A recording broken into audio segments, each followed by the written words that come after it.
ታላቁ የጉራጌ የባህል ማዕከል በመዲናችን አዲስ አበባ ዮሐንያ ክትፎ ሙሉ በሙሉ ከቤቱ አሰራር ጀምሮ ባህልና ወጉን ሳይለቅ የአገር ቤት ናፍቆቶን የሚወጡበት የቤተ ጉራጌ ታላቅ የባህል ማዕከል ነው የተባለለትን ዮሐንያ ክትፎን ያውቁታል፣ ይተዋወቁት፣ ይኮሩበታል። ከጋበዙት እንግዳው ክብርን ይጎናጸፉበታል።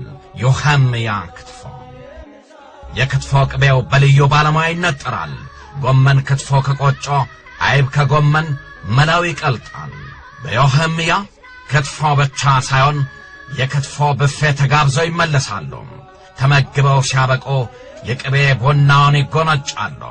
በዚያው ቅጥበት አገር ቤት ሳይገቡ የዘመድ አዝማድ ናፍቆቶን በዮሐንያ ክትፎ ተወጡ ማለት ነው። እርሶ ቤተሰቤን የክብር እንግዳይ ልጋብዝ ነው ይበሉ። ስለ መልካም መስተንግደው እኛ አለን። ይምጡ።